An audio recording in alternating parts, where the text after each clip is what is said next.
ज़िंदगी में आज तक इतनी बड़ी गलती मुझसे कभी नहीं हुई जितनी अब ये हुई है।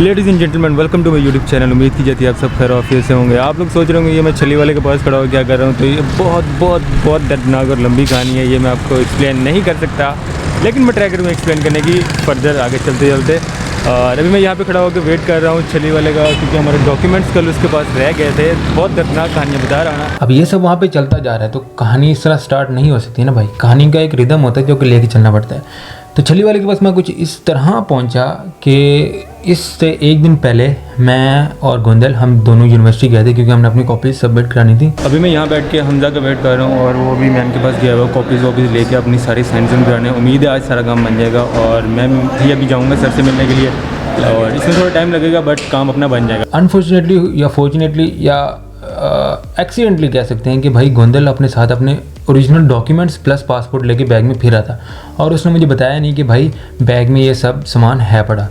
तो हम लोग गए यूनिवर्सिटी, हमने कॉपी को वगैरह सबमिट करनी। काफ़ी ज़्यादा हेक्टिक काम था, काफ़ी दिमाग घुमाने वाला काम था, तो काफ़ी ज़्यादा वहाँ पे देर लग गई, और खाने का भी टाइम नहीं मिला इवन के, पानी पीने का टाइम नहीं मिला भाई।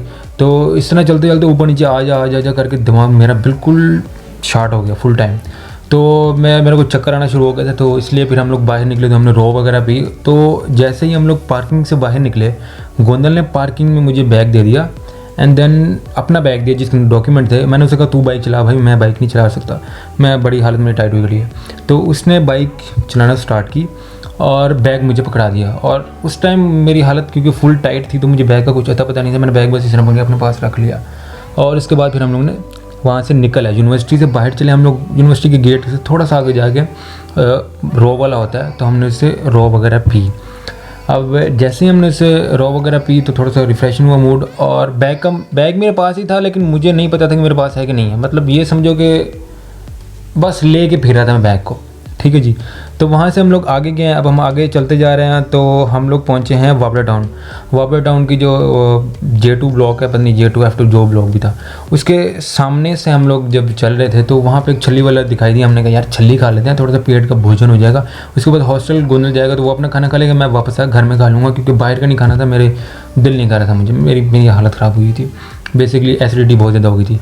तो उसके बाद में वहाँ से जब चले हम लोग, तो छली वाले के पास रुके। छली वाला क्योंकि जा रहा था सारा कुछ बेच बच के, 5 साढ़े 5 बजे का टाइम था शाम के, वो बेच बाच के जा रहा था। हमने उसे दूर से रोका, हमने कहा भाई छली छुली है? उसने कहा हाँ भाई 3-4 छलियाँ पड़ी हुई हैं, ले लो मुझसे। मैंने कहा ठीक है यार 3 छलियाँ दे दे, छोटी छोटी छलियाँ हैं, तो ले ले पैसे जो भी हैं, 3 छलियाँ दे दे। तो जैसे ही मैं बाइक से उतरा हूँ, क्योंकि गोंदल तो बाइक चला रहा था, तो वो बैठा रहा, मैं उतरा नीचे छलियाँ अंदर से अच्छी वाली निकालने के लिए, क्योंकि 4-5 पड़ी थी, उनमें से जो अच्छी 3 नहीं थी वो मैंने निकालनी थी।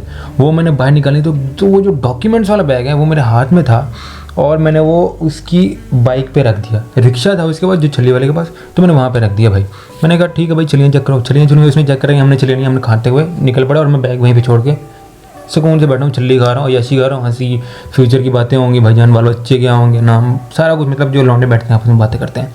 तो हम लोग जा रहे हैं कि अभी हमारा अचानक हमारे सामने एक्सीडेंट हो गया। एक बाइक का लौंडा था, मेरी एज का ही था, और उसने हेलमेट भी पहना हुआ था, और उसको पीछे से गाड़ी वाले ने आके मार दी, क्योंकि वो फास्ट लेन में चला रहा था। तो हम लोग जल्दी साइड पे बाइक रोकी, और सारा सामान फेंका नीचे, जो भी छली छुली खा रहे थे, जल्दी से जाकर उसे उठाया, उसे साइड पे किया, पूछा भाई सारा से चेक चुक किया कि तू ठीक है, एम्बुलेंस बुलाने की ज़रूरत नहीं है? उसने कहा भाई मैं ठीक हूँ, बस थोड़ा सा यहाँ लगी है चोट। मैंने फिर भी बार बार हम लोगों ने पूछा कि भाई कोई अगर ज़्यादा अंदर फील हो रही है तो एम्बुलेंस बुला लेते हैं, ताकि चेकअप हो जाए, ताकि सारा कुछ ईजी हो जाए। उसने कहा नहीं भाई ईजी है। हमने उसकी बाइक साइड पे खड़ी की, उसको बिठाया, पानी पुनी पिलाया, और हम वहाँ से निकल पड़े हंसी खुशी। अभी तक मुझे पता नहीं है भाई मेरा बैग उसका मैं कहीं छोड़ के आ चुका हूँ, ठीक है। कहानी में चलते चलो साथ साथ चल रहे हो ना। उसके बाद कुछ इस तरह वहाँ हम चलते चलते हंसी खुशी गोंदल के हॉस्टल पहुँचे। अब जैसे ही वहाँ पहुँचते हैं, तो गोंदल भाई मुझसे पूछते हैं कि भाई मेरा बैग। पहले तो मैंने कहा कौन सा बैग भाई? उसको ओ मेरा खुदा, बैग तो कहीं पे रह गया मुझसे।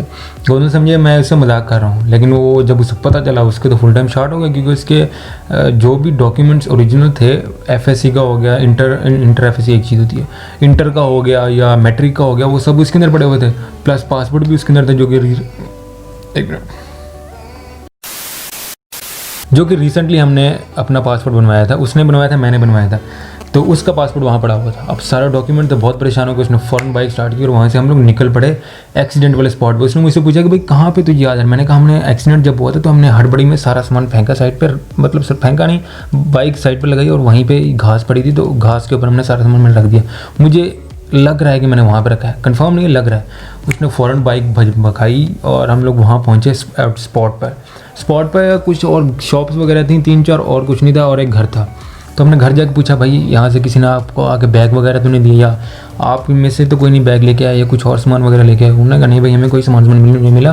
तो आप ये शॉप्स हैं, इधर CCTV लगे हैं, आप वहाँ पे जाके देखो। हम शॉप से पूछे, वहाँ पे पूछ गए कि किसी को कुछ पता नहीं था। तो अंकल ने कहा कि CCTV अभी तो नहीं हम दे सकते, कल आप आ जाना 4 बजे, कल हम आपको CCTV दे देंगे। हमने कहा ठीक है अंकल जी, ऐसा हो जाएगा।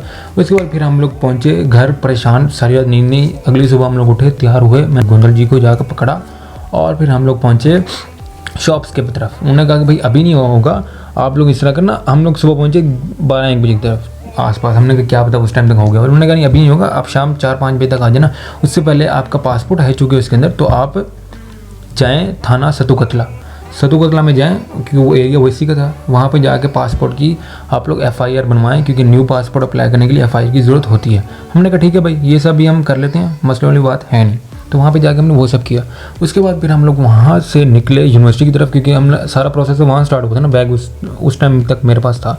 तो हम लोग यूनिवर्सिटी की पार्किंग पहुँचे, वहाँ से गार्ड्स वगैरह को पूछा। उन्होंने कहा कि भाई हमें नहीं पता, आप जाओ सिक्योरिटी ऑफिस गया, उनसे पूछा कि भाई यहाँ पे कुछ बैग बुक भी दे गया? उन्होंने कहा नहीं भाई बैग बुक तो किसी ने नहीं दिया, आप लोग इस तरह करो, आप लोग जाओ OSA हमारा एक डिपार्टमेंट है, तो OSA से शायद आपको कोई वहाँ पे दे है, तो आपको वहाँ से पता चलेगा। हम लोग OSA पहुँचे तो उन्होंने कहा भाई हमें नहीं पता, आप जाओ दोबारा सिक्योरिटी ऑफिस। हमने सोचा कि भाई हमें मामू बना रहे हैं, यहाँ से निकलो, कल्टी करो बाहर यहाँ, क्योंकि बैग रहा ही नहीं है। मुझे थोड़ा फिर याददाश्त भी आना शुरू हो गई थी कि भाई मेरे पास बैग उस टाइम तक था।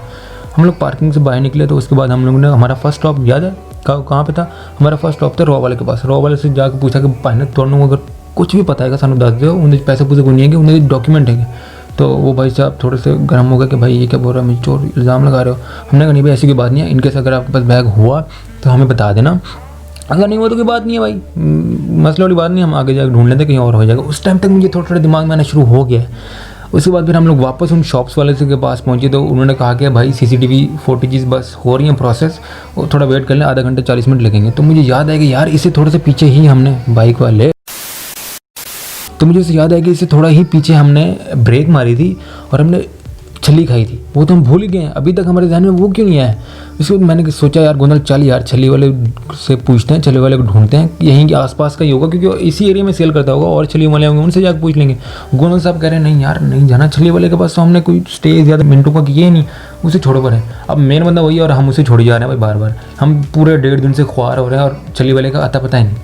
उसके बाद फिर हम लोग सीधा निकले, गोंदल को मैं किस तरह मना के ले गया भाई चल और जाके ले आते हैं। उसके बाद रास्ते में कुछ छली वाले खड़े हुए थे तो उनसे पूछा कि भाई इस तरह कुछ तिगली किस्म का एक आदमी है जो छलियाँ बेचता है और पान बहुत ज़्यादा खा रहा था और उसकी मूछें थी, इस तरह का बंदा आपकी जान पहचान का है? उन्होंने कहा हाँ भाई तो सही पहचाना, इस तरह का बंदा है हमारा शहरी है, तू जाकर ढूंढ, उसको बोलियो कि बाबर ने मुझे भेजा है, ये बंदा है। हमने पूछा कहाँ पे खड़ा होता है? उन्होंने कहा बाबर टाउन के अंदर ही जाओगे तो एक नाला क्रॉस करोगे तो उसके बाद वो खड़ा होता है और वो इसका अड्डा है और वहाँ पे वो सेल सूल करता है। तो हम लोग वहाँ से सीधा निकले वापडा टाउन के क्रॉस जैसे कि तो वो खड़ा हुआ था। पहले उसने जब जैसे ही हमने बाइक मोड़ी उससे लगा कि भाई ये मुझे घुटने आ गए कि तूने हमारा बैग अपने पास रखा, अभी तक तूने बताया नहीं हमें। लेकिन हमने बाइक रोकी और गले लगा लिया भाई उसको, तेरी मेहरबानी तूने हमें बचा लिया भाई, इतनी ज़्यादा स्ट्रगल के बाद तू नेक बंदा है भाई। उसके बाद ये सारा सीन स्टार्ट हुआ, तब जाकर मैं छल्ली वाले के पास पहुँचा। कॉन्टेक्ट समझ आ रहा है ना भाई? ज़िंदगी में आज तक इतनी बड़ी गलती मुझसे कभी नहीं हुई जितनी अब ये हुई है। खैर उम्मीद की जाती है आपको अच्छा लगा होगा, अगर अच्छा लगा है तो लाइक सब्सक्राइब कमेंट करना मत भूलना। वैसे वीडियो हर हफ्ते बनाता हूँ, आपसे मिलता हूँ अगले हफ्ते। अपना और अपने आसपास वालों का ध्यान रखिएगा और हाफिज़ नासिर।